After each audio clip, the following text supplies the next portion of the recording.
সুপ্রিয় ভিউয়ার্স, যারা দেশে এবং প্রবাসে আমার ভিডিও দেখছেন সকলকে জানাচ্ছি আন্তরিক শুভেচ্ছা ও অভিনন্দন। আজকে আমি আপনাদের সামনে উপস্থিত হয়েছি। মুখে রুচি নেই, শুকিয়ে যাচ্ছি, কি করব কি খাবো। রুচি বা খাবার অনীহা, আগ্রহ কমে যাওয়া এর কিছু কারণ আছে, যেটা পরীক্ষিত এবং বিজ্ঞানসম্মত। কি খেলে আমাদের রুচি বৃদ্ধি পাবে সেটা নিয়ে, এবং আমাদের শরীর ভালো থাকবে, স্বাস্থ্য ভালো থাকবে। অধিক রাত্রি জাগরণ করা, যারা চা, কফি এবং কোমল পানীয় বা ড্রিঙ্কস করে, আপাতত এই খাবারগুলি কিন্তু আপনারা পরিহার করবেন। খাবার আগে 1 কাপ চা পান করে, এই চা আমাদের খাওয়ার রুচিকে কমিয়ে দেয়।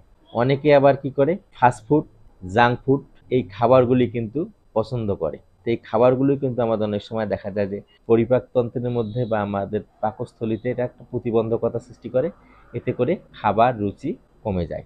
আর আমরা অনেক রাত্রি পর্যন্ত জাগরণ করি, কারণ অনেক রাত্রি জাগলে দেখা যায় অনেক সময় এতে কিন্তু খাবার রুচিটা বহুল অংশে কমে যায়। সেজন্য রাতেও একটা নিয়মিত ঘুমের ব্যাপার প্রয়োজন আছে। যেমন রাত 10টা থেকে সাধারণত 2টা পর্যন্ত আমাদের শরীরে কিন্তু কি হয়, কোষ গঠন বা শারীরিক দুর্বলতার এবং শরীরে অ্যান্টিঅক্সিডেন্ট যে ঘাটতিগুলো আছে এগুলো কিন্তু পূরণ করে। অনেকে রুচি কমার আর একটা কারণকে বলা হয়, আমরা খাবার কিন্তু দ্রুত খেয়ে ফেলি। যে খাবারটা খাবেন সে খাবারটা আস্তে আস্তে চিবিয়ে চিবিয়ে সময় ধরে খাবেন। দেখা যাবে যে আপনার এই খাবারটা কিন্তু পরিপাকতন্ত্রে মুখে কিছুটা ডাইজেস্টের জন্য বা খাবার উপযোগী করা হচ্ছে, যে পরিপাকতন্ত্রে পাঠিয়ে দেওয়া হলো এবং মুখের মধ্যে লালা আসবে, যেটাকে বলা হয় স্লাইভা। এই স্লাইভার সাহায্যে খাবার তখন কি হবে, হজম হবে।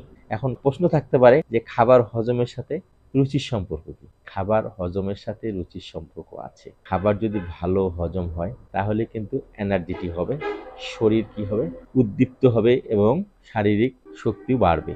সেই ক্ষেত্রে কিন্তু রুচিটা বাড়বে। আর একটা বিষয় হলো, রুচি আনার জন্য কিন্তু ভিটামিন সি এর প্রয়োজনীয়তা কিন্তু অপরিসীম। ভিটামিন সি, এখন ভিটামিন সিটা আমরা কোথায় পাবো এটা একটু বলি। ভিটামিন সি আমরা খাবারের সাথে কিন্তু আমরা লেবু মিশিয়ে, লেবুর রস বা লেবু দিয়ে কিন্তু আমরা খেতে পারি। সেক্ষেত্রে কিন্তু আমরা এই ভিটামিন সিটা পেতে পারি। লেবুর রস আমাদের হজম প্রক্রিয়াটাকে বৃদ্ধি করবে।